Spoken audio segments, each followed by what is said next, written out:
Hey everyone, welcome to the Pawareness podcast, and thanks for joining me. Be sure to rate, review, and subscribe on iTunes, Spotify, and YouTube, and also check us out at pawareness.org and on Instagram at pawareness_official. On Instagram, we are doing submissions for Pet of the Week, where you can submit your foster pet, and we'll pick one winner every month, and we'll give $200 to their choice of charity or foster. Thanks for watching, and I hope you enjoy this episode.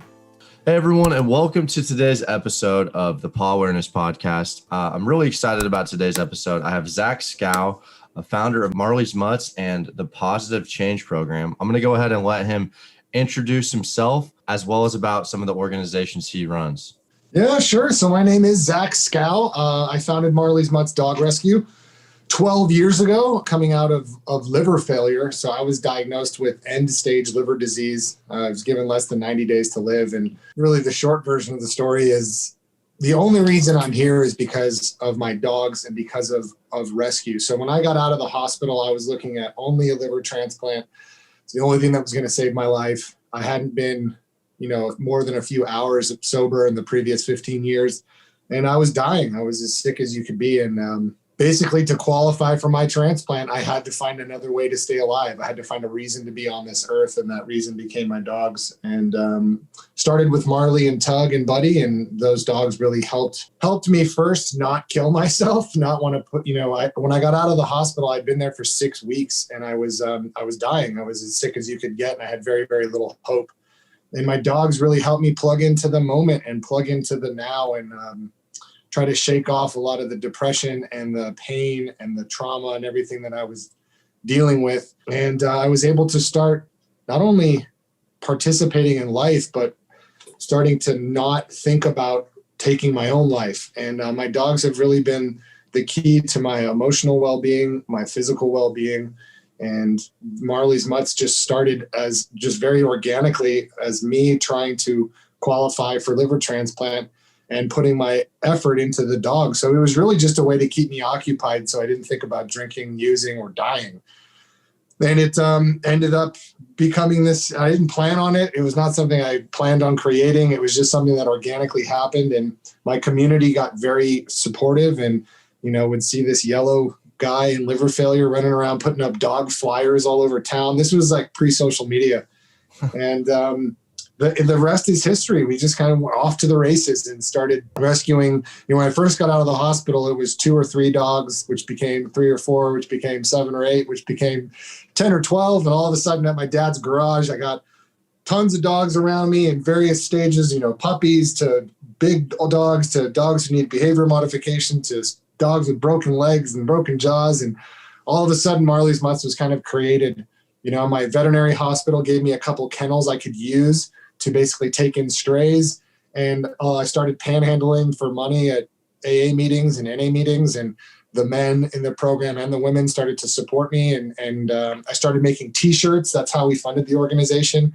I would buy Kmart out of T-shirts and then my buddy Chris and I worked on a logo. So I'd make the logos for Marley's Mutts and I'd sell the T-shirts, and I'll never forget my first big batch of T-shirts. I did 280. So I bought every T-shirt at Kmart and I stayed up till like 4:00 in the morning doing these iron-on transfers and cutting out with an X-Acto knife. And these were my multicolored ones. They were Rasta colored, right? So green, red, gold, and black. I was so stoked on them because Bob Marley, Marley's Mutts, right? Yeah. So I get all these done. I'm so proud of them. I take them to the pet lodge so that they'll go, help me sell them to support the organization. They're like, hey, these are really great. We love them. But what's with the Mexican flag colors? It's like, oh, man, it's Rasta colors. But we can go with Mexican flag. That works fine, too. So, yeah, that's how it all started, man, was just me trying to find my purpose in life and trying to find a way out of taking my own life or giving back into alcohol and drugs. And I can't remember if it's who said it, but it was a philosopher who said that if you find a why to live, you will find a way to live. And I found my why in the dogs, and then down the road in the people, in incarcerated individuals. So incarcerated people and pets are my jam. That is what I focus all of my time on. That is what my life is dedicated to. And I feel very blessed and honestly fortunate to have that purpose to plug myself into, Yeah, I can totally relate to that in terms of sometimes the rescues, it's like you're rescuing them, but it's really the people they can save too if you let them, and they can make even a bigger impact on the human. And can you talk a little bit too about the incarceration program that you have, it's Yeah. the Pawsitive So we Change created, Program? it's called Positive Change. Yeah, I got some positive change stuff on the wall here. So we've been going for 5 years. It's a comprehensive program that's 14 weeks long. So we take dogs like Halo here, my big polar bear. Cora's been in several times. We take shelter dogs from the shelter, and we send them to prison for 14 weeks. So we go in once a week with our whole crew to train with our inmates, to train with our students, to train with our dogs, and the dogs stay there. They live there. It's basically 3 inmates per dog, and they're working this comprehensive system every single day, 13 hours a day. They're working towards their canine good citizen certification. So this is a 10-point test that is very, very, very challenging. Most people could never pass their dog through the CGC certification. So that's the basic structure we're working on, but there's a whole lot of homework, and we're really mining our emotions and our souls while we're in there. The whole point is to rehabilitate these individuals, both people and pets, and we do that by vulnerability, by exposing ourselves to uncomfortable situations. Prison is a racially segregated place, so everybody is racially combined and are kind of forced to operate outside of their comfort zone. It offers substance abuse program elements. So there's a lot of sobriety talk. There's a lot of philosophy. There's a lot of spiritual discussion. The whole point is to shed what isn't serving you and to become the best version energetically of who you are, because that leash is an umbilical cord, and you're transmitting all of what's in here. Everything that's passing through this transom is being passed to this rescue dog, who's in many cases have been through trauma, have been through difficult situations. So we really, really focus on energy and understanding oneself. And so there's a lot of things that you wouldn't see in a normal prison program. There's a lot of speeches. There's a lot of presentations. There's a lot of shedding of old ideals. There's a lot of growth, just a tremendous amount of growth. We also work with primarily violent offenders. So these are long-term student inmates, meaning 10 years plus sentences. So a lot of our guys are what we call LWOP, life without the possibility of parole. Lots of them have since gotten parole opportunities, which has been great, in large part due to our program. So to date, we have graduated 250 dogs and close to 400 men. Many of our men enroll in our program 5, 6, 7 times. So these guys have done thousands of hours of canine work in prison. And by the time they get out of prison, which about 40 of our guys have been released from prison, and more than 20 of them have gained employment in the pet industry. So that's a really, really big deal. The pet industry is a $70 billion juggernaut of an economy. And the number one position within that economy that we are lacking as dog trainers, is behavioral modification specialists, right? So many people are adopting shelter dogs. So many people don't understand their shelter dogs. Our guys have worked literally thousands of hours with some of the hardest energy dogs in prison. So our whole point is to offer hope and opportunity to people and pets who absolutely need it, the most disenfranchised people and pets on the planet. And for us, that's shelter dogs and incarcerated individuals. And for me, the real silver lining of all of this is we've been able to introduce a cross-section of our society, our culture, in Black and brown folks, and introduce them into an economy that is receptive, that is inclusive, and that is willing to engage with them and allow them to access their American dream through the pet industry. The number one issue for inmates getting out of prison is employment. It is very, very, very difficult to find gainful employment, and certainly employment that is above a living wage. It's very, very challenging. So our guys can enter into the pet industry and start training, start working their skills the minute they get out of prison. So this reduces recidivism. We have 0% recidivism. The average is roughly 75%. So 75% of violent offenders will end up back in prison at an extraordinary cost to John Q. taxpayer. So the program has a lot of facets to it. It is designed to rescue dogs. It is designed to rescue people. It is designed to offer people and pets a new evaluation by society. So we're we want people to look at rescue dogs differently, to look at incarcerated and formerly incarcerated differently. They are no different than you or I, these individuals, these human beings. And the rescue ideology is that every human being, every being matters and has limitless potential. So we're kind of applying this rescue ideology to prison. And we have millions and millions of people, 10 million people who are in some form or have been in some form of the system of incarceration, 2.5 million who are currently incarcerated. And these are forgotten about souls. These are souls that have very little access to hope or opportunity, just like shelter dogs. And then what happens when those shelter dogs do get access to hope and opportunity? We see these incredible creatures that have the ability to change our lives. Well, these human beings are incredible creatures, and they have the ability to change our lives. So we're trying to, through the lens of the human-animal bond, we're trying to show people in the world what formerly incarcerated human beings are all about. The love, the spirit, the hard work, the dedication, the empathy that these incredible individuals have. I think we've been completely starved of it, and we've instead been inundated with, the focal point's always been, keep the bad people over there, keep them dressed in blue, keep them locked away. We don't want them. We watch Lock Up Raw. We watch all these terrible shows that give us this cultural idea of who these people are. And we're scared. We're scared of these people. Keep them away from us, for crying out loud. And it's time we quit that and move on. It's time we stop that and move on and recognize these are just people. Many cases, they're children, people who've been incarcerated since they were children, who made a mistake and are looking for an avenue for redemption. And they would deserve redemption. And they've served tons of time in prison. And even just to be able to maintain your dignity while you're in prison, that alone is so admirable. So this is about advocating for the most disenfranchised people and pets on planet Earth. And that's what we do the best. And that's what we really want to continue to do. So we are in 7 prisons, 7 facilities, and we hope to engage with more. It's honestly a money issue.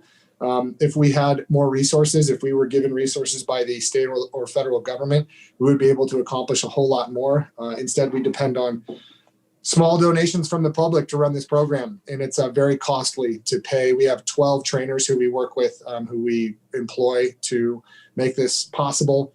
And that's essentially the nuts and bolts of it.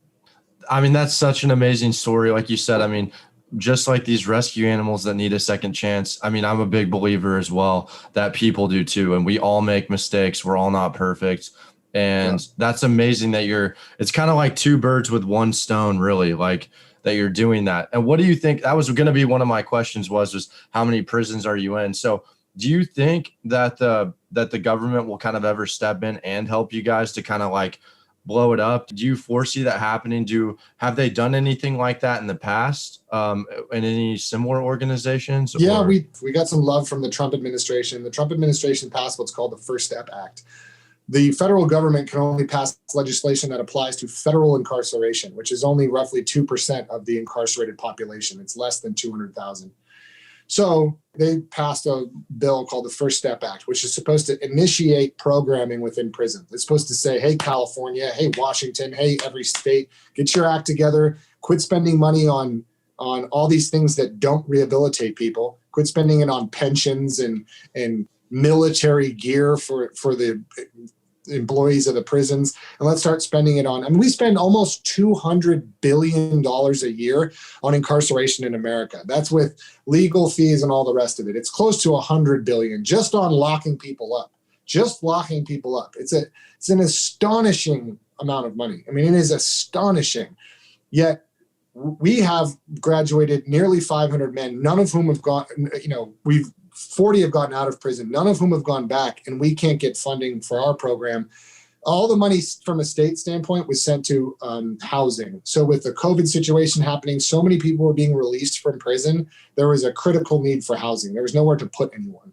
Because of all the restrictions on inmates, on when people who have felony strikes, 1 or 2 strikes, or who are violent offenders, there just wasn't any room. So most of the money for programming went to housing. And that's for our program as well as Paws for Life, which is another great dog program out of Lancaster State Prison here in Los Angeles County. Let me add one more thing to that. So from a state standpoint, there was support. For 3 years, we had support for 2 of our programs. That was pulled in favor of support for housing. So until something changes, we were promised all kinds of support. We traveled to different political centers, whether it be Washington or Sacramento. We were promised a lot of support, and maybe I'm not doing a good job following up, or maybe I don't have the advocacy, oomph that I thought I did. But it's to be honest, very perplexing and frustrating to have something that's so powerful and so scalable. This is something we could put in every community.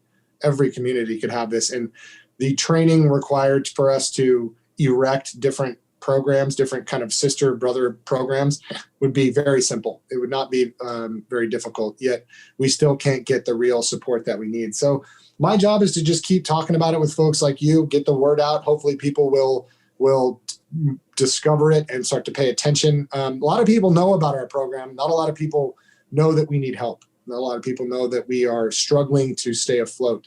And certainly with COVID, just about everything locked down. So we've only had 2 programs going. That's our juvenile program. So we have the only juvenile program of its kind where rescue dogs live in a girls' prison. This is for kids 13 to 18 years old who are repeat offenders. It's called the Pathways program. So we have that program going. We've had it for 2 or 3 years, and that didn't stop. Same with our North Kern program, but it required a lot of amending just to make it fit with COVID. Yeah, and all it takes is the right person, the right organization. Just one person can make a change. So if the right person, hears it, the sky's the limit.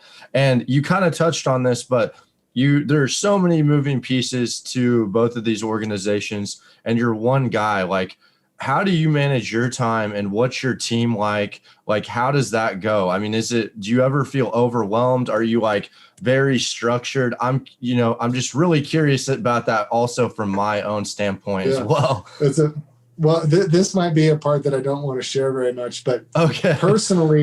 Personally, it's been really challenging up until recently. So personally, we've been doing this for 12 years. And in the nonprofit world, I started in liver failure in my dad's garage. So, we funded this for 3 years, basically with my own money, with just, and my dad's, just us selling aircraft parts to support the organization. We had some help from people in recovery, but, even though we've been nonprofit since 2010, it's just been a real uphill battle trying to do all that we want to do. We rescue special needs dogs. We rescue behavioral case dogs. So every one of these dogs has so much more attached to it. There's exorbitant medical bills. There's exorbitant training bills. There's large programs. So there's a lot going on. And really, I was just a motivated, inspired alcoholic in recovery. So once I found all this, I just threw myself into it, like cartwheeled at 1,000,000 miles an hour into the space and just tried to do as much as I could. And I'm sure that pushed away a lot of people. I'm sure it brought a lot of people in. I'm sure some people found me magnetic, while other people found me repulsive. It's just one of those things where you just kind of figure it out. There's no blueprint. So we built the organization, doing my best to adhere to all the rules and principles that we need to operate a nonprofit. And then recently, we have more than 20 plus employees now. So we have so many programs and departments that require a real business structure. So one of the greatest things that we've been able to do from a nonprofit standpoint is really organize our business accordingly. So I have our executive director, Sharon Johnson, is incredible. She comes from a background with Susan G. Komen, one of the biggest cancer fighting organizations on the planet. And she's just incredible. We also have a really accomplished trainer who works at our ranch constantly. We have a whole staff that works at our ranch. We have a volunteer coordinator, a foster coordinator, all of those kinds of things. So you have to have coordinators in different positions, coordinators for Pawsitive Change, for Miracle Mutts. Miracle Mutts is our therapy program. So if I tried backing up, it would have been nice if I organized this slightly better, but I'd never done it before. I'm an entrepreneur who just kind of hit the ground running and made adjustments on the fly. So to anybody watching who's trying to start their own rescue or is working to experience something like this, you're going to mess up. You're going to mess up a lot, and you're going to mess up and go, oh my God, is this potentially, will this annihilate us? Not knowing how, there's just so many factors. But all I can say is keep adapting. Surround yourself with good people who know the nonprofit space. There are so many rules within this space that people violate. I see it on a regular basis, and I hope and pray for a lot of organizations, because there's just certain compliance issues that people don't cover. They don't recognize that certain things are illegal. And if you do get caught by the IRS and audited, you can get in a lot of trouble. So probably the thing that I feel the most comfortable about is we have such a great support staff. We have human resource folks, and everything is covered from an insurance standpoint, from a proper business standpoint, all of it. And that's, for me, one of the best things, because I don't have to mentally worry about not doing something that is critical. There are other people to help with that kind of load. And that's when you're moving 1,000,000 miles an hour as a rescuer, you don't want to worry about all the minutia with insurance and this, that, and the other. Yeah. And at the end of the day, when all that stuff's covered, you can focus on what you love and what you're good at and your strengths and what you bring to the table. And yeah, I totally relate to the not figuring it out on the go. And you mentioned a ranch. Is that kind of where everything is? That like the main headquarters then, or is that just one facility? Yeah, that's our nucleus. So we have the 20-acre ranch right next to Tehachapi Prison. So we're located right next to one of the prisons we work at, which is great. It's 20 acres. It's the home of our Wheelie World. We're developing our senior and hospice care dog center right now. We're working on our postgraduate program for Pawsitive Change. So we're working on this Home on the Range campaign, which is essentially building a bigger, better, brighter place for our special needs dogs to exist and rehabilitate, as well as a place where not only are formerly incarcerated, but really anyone interested in entering the pet industry, the field of canine wellness training, behavior modification, can come, take our classes, work with our dogs, can better themselves and really set themselves up for success in life. So we're building a community out of the ranch focused on the human animal bond and what we can all do to kind of make each other better and brighter. And how are you guys getting your dogs and even the special needs dogs? Are they local, or are people shipping those in to you guys? They all come from the shelter locally. Almost all of them come from local shelters, but we have a large reach. I mean, we've brought in dogs we started bringing dogs in from Iran in 2014. Before that, Iraq, 2011, Mexico, Romania, 2013, 14, 15, 16, Bulgaria, China, Korea, Thailand, Laos, all over the place, Lebanon. So we've been to a lot of different countries and helped. One of my biggest goals is to help disseminate the rescue ideology throughout culture in the world. So to have world culture understand how important lives are, how important dogs are, how important cats are, how important lives are that have coexisted with us. They're intertwined with our DNA. We've been coexisting with these creatures for the last 50,000 years. I mean, they are part of us, and we're responsible for them, and we in many cases created them. So there are so many organizations doing incredible things that kind of started out like I did, out of a garage, and in many cases in a very, very, very poor area. So what we've been able to do is kind of lend some of our social media oomph, lend some of our connections, our dollars to helping these places sustain themselves in their local areas. So Belém, Brazil isn't one, in the north near the Amazon. We've been to Beirut, Lebanon, and helped Beirut for the ethical treatment of animals. We've been to several shelters in Romania and worked on helping those shelters out. We've been to Soy Dog Foundation in Thailand and Save Korean Dogs in Korea. So we've been to the meat trade. We've done kind of all of it. And really, we're just trying to shed light on all of it to give a real big picture of what's happening in this world in general, And I think that's great because, to be honest, it really wasn't until this podcast where I started talking to these individuals that worked with shelters internationally, where I did not realize how, and for any viewer listening, please research some of these shelters and rescues internationally. Like, there's some of the conditions are absolutely like, it blows my mind on how. And they still show up to work every day, and they still work their butts off to save lives. Yeah, it's crazy. And like you said, if you get a chance to check out The Man That Rescues Dogs out of Thailand, Michael Baines and my other buddy Christopher, they're out there doing incredible things. He's got like 45 wheelie dogs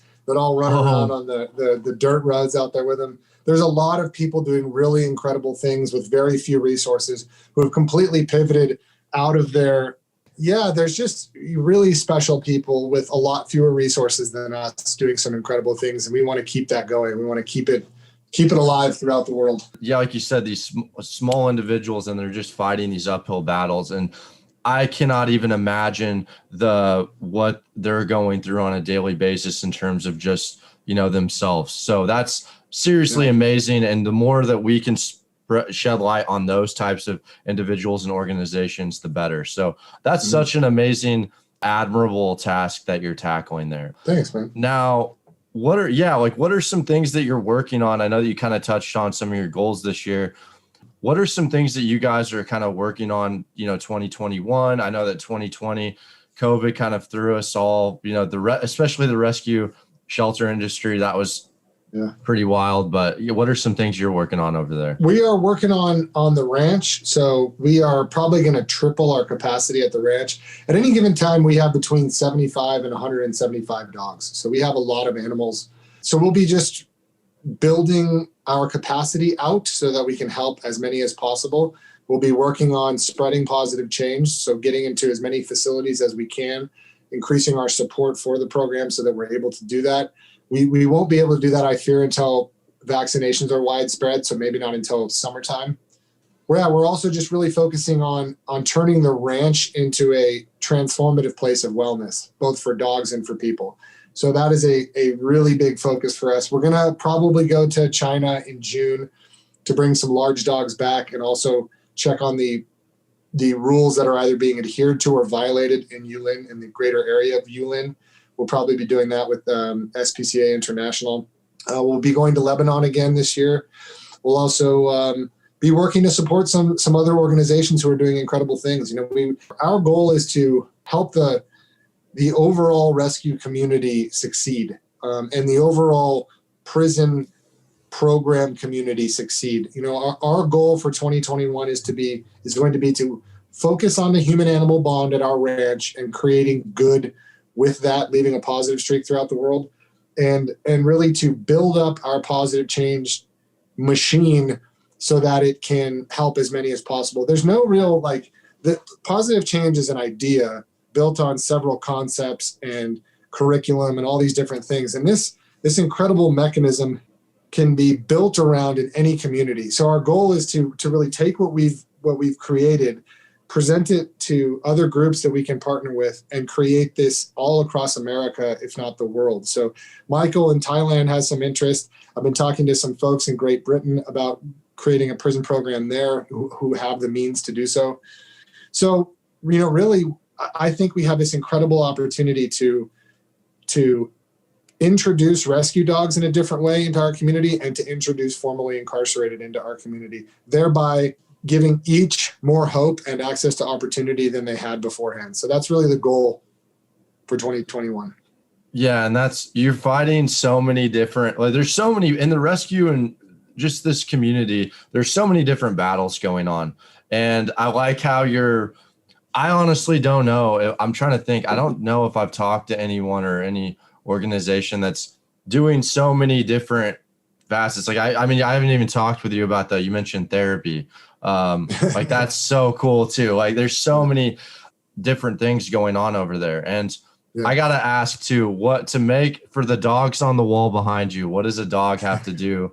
Are they all dogs that you've had or what? Yeah. So a lot of these are just gifts. So, this is from Corcoran State Prison. So these are our graduates who drew this and painted this for us at Corcoran. This is Hooch. Hooch was our first tongueless dog. He lives up at my dad's house. So Hooch was a fighting dog that had his tongue ripped out. He's a French Mastiff. So he's up at my dad's. This was our Avery. She passed away recently. Then just a lot of dogs. That's Jamal and one of our Thai dogs. That's my pig and my two-legged dog. That's Cora. You met her earlier in the broadcast. Yep. So just a lot of different kind of relics of my rescue career. The whole office is filled with them. I love it. Oh, that's so amazing. I got pictures of all kinds of different rescues and paintings, and folks have sent a lot of incredible stuff. Julie Willow is just this incredible paint. She did the bull terrier up there and a couple other pieces in my office. And these are dogs that she didn't think she was much of an artist. And then she sent us a couple different paintings. And I've never seen anything so vivid and true and real. She's just an incredible artist. And Julie's really gone to the next level. And she's been painting nonstop since she first painted Jack for us all those years ago. Wow. I had to ask. I was like, well, there's a lot going on. I love it. Yeah. Yeah. And also there's just a couple accolades, I'm trying to break free of my identity as an alcoholic and a drug addict.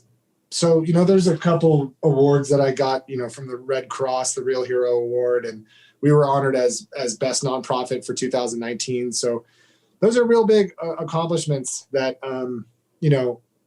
a lot of this is about lending hope and showing people who might not have this self-esteem that they hope they do, that they are worth it and they can do it. I'm your run-of-the-mill, drug addict, alcoholic who had all of the problems and still has a lot of the problems, but I found that putting my energy into saving lives and being productive, taking some of the energy out of here and out of psychoanalyzing myself and being tough on myself and putting it into something practical and purposeful was really the difference for me. I just kind of camp out in my head, and camping out in my head is a real dangerous, recipe for disaster. So my dogs, more than anything, really help not only plug into my purpose, but they keep me honest with how I'm feeling. I can see based on how they react to me, what my energy is giving off and what I'm either processing or not processing. And they just, for a person, I would say that what brought me into rescue is this kind of nagging lack of self-esteem. When I first got sick, I had just zero self-esteem and zero self-love. I had a novel worth of reasons why I hated myself. You know what I mean? I had a wreckage of my past that was very disappointing. I've hurt a lot of people. I've been hurt by a lot of people. And, that unconditional love that was there for me with my dogs to kind of build me up when I felt the worst. And I'm talking about for years, I needed that kind of constant companionship. I didn't leave my house without Marley for like the first year and a half. I went everywhere with the dog. I just didn't have the confidence. I ran into my old drug dealer at the cereal aisle at the market one time when I was still in liver failure. And I'll never forget how, I went into a full-on panic attack at that. I didn't know how to live. I didn't know how to be sober and be out there. And my dogs really gave me that reciprocal love to start to at least get the foundation for self-love. And they gave me the confidence that if I was out and about and there was a conversation or whatever, if I didn't feel comfortable, I could kind of lean on them for strength. So I do that currently with Cora. Cora is really my little two-legged dog. She's incredible to have around because she's so bright and so beautiful that no matter what darkness I might be experiencing, I could be in full shadow at that time, but she's so bright that she kind of helps me shrug off the negativity that I'm experiencing and helps me still portray positivity. Can I curse on this? Yeah. I hate putting off negative energy, and I still do it, and I have to catch myself. And when I have Cora around, it's virtually impossible to give off negative energy. So that's why. That's a great outlook to have, because I've always been, I'm a pretty positive guy myself, but some days I'm just, I'm just like, oh, I guess I don't really get down on myself about it, but maybe if, I don't know, like you said, there are these dogs and whatnot where we can maybe make those negative days kind of go away forever. And my rescue dog has completely done that for me. It can be the worst day. The worst things could be going on. And then he's there and he just makes me feel better. And yeah. There's also a power of, I was listening to The Power of Now recently by Eckhart Tolle, and there's something, human beings are so much in their mind. We are in our mind all the time, always in our mind. And our mind isn't really who we are. Our mind is just a reaction to external stimulus. It's just reacting to the world. It's reacting to time. It's just reacting to time, the past, the future. And what our dogs really do is give us the ability, if we pay attention, to root ourselves in the present.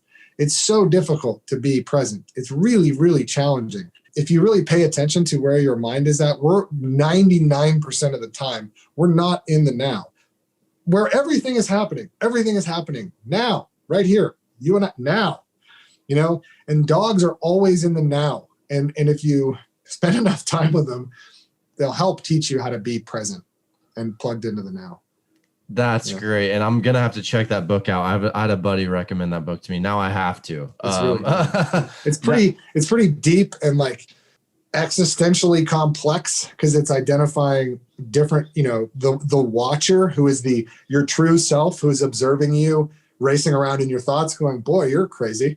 That's like the true you, is the person, the watcher who's observing your lunacy. And, so it's all about kind of getting back to our true, who we actually are, this kind of infinite being, infinite essence that is always here, this consciousness that's always here, that just changes forms. That's so cool. Wow. Yeah, I'm going to have to check that out. And I guess I'm going to ask, where can people find you guys? Like website, social media? So you can find me at Zach Skow, just at ZACHSKOW, either on Facebook or, Instagram, Twitter. Marley's Mutts is just at Marley's Mutts. Facebook, Instagram. Cora Rose is just at the Cora Rose. And, she's got a really, really super positive Instagram page that's just awesome. And marleysmutts.org. So if you'd like to make a donation, if you want to support any of our programs, whether it's Miracle Mutts, our therapy program, or Pawsitive Change, our inmate canine training program, or just everything we have going on at the ranch, Wheelie World, or a final gift, marleysmutts.org is your place. And no matter what medium you're listening on, all of those social medias mentioned will be in the description below. Zach, thanks a lot for coming on, man. Really cool guy. Awesome getting to talk with you, and definitely appreciate the time. Thanks for the time, my man. I really appreciate it. This was awesome. Awesome. Thank you.